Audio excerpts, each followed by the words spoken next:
Hi, my name is Wintersgill from Knitting in the Red, and today we're going to talk about how to crochet slippers with ties.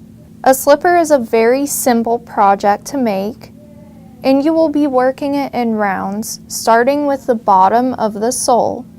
Single crochet in the round, increasing with 2 single crochet at each end of the beginning and the middle of your rows on alternating rows. So you will do a regular row worked even, an increase row, and a row worked even all the way around until you have reached the entire width of the sole that you want to make.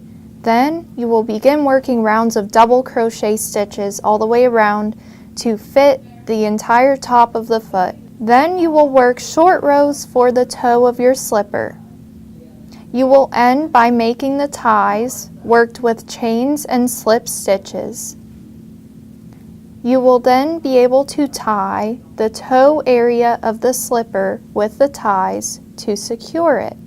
So to begin, you're going to make a slip knot and chain the length of the foot of the person that you are going to make these for.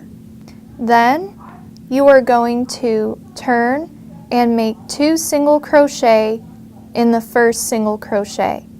You are going to continue making single crochet across this row, and when you get to the end of your row, you're going to make 1 single crochet in the end, and then you're going to turn your work upside down so that you're working into the bottom loops of your chains.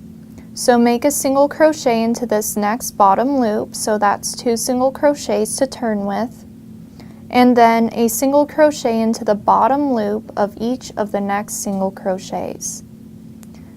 And when you reach the end of this next row, you're going to make a single crochet in the last stitch, chain 1, and join the last stitch with a slip stitch to the first stitch. You are then going to make a round of single crochet stitches worked even with no increases.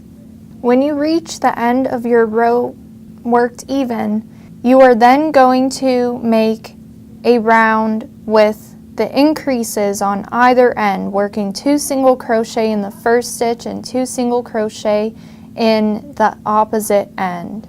You will complete consecutive rounds of increases and rows worked even until you have completed the entire base of the sole.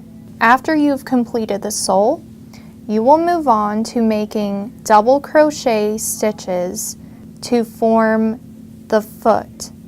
After you've completed several rounds of double crochet to fit around the top of the foot, you will work the short row toe of the slipper. You will stop working double crochet in the round and begin working double crochet flat by turning your work.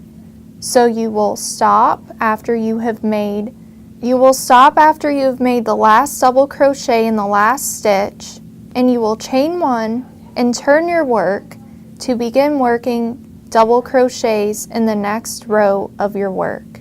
After you have completed the short rows that you want to make the toe, you will join the yarn with a slip stitch at either end of the round that you were working. To make the ties, you will need to chain the number of chains that you want the length of the tie to be, turn around, and make slip stitches in each of those chains. You will then need to make slip stitches around the entire circumference of the foot of the slipper and end with making more chains on the other end of the slipper and slip stitches back down and a slip stitch to join the corner of the toe with the foot and the tie. After you've completed your slipper, you should have a toe, a heel, a foot, and a sole, and you will be able to tie the ties to fasten the top of the slipper. Again, my name is Wintersgill from Knitting in the Red, and you just learned how to crochet slippers with ties.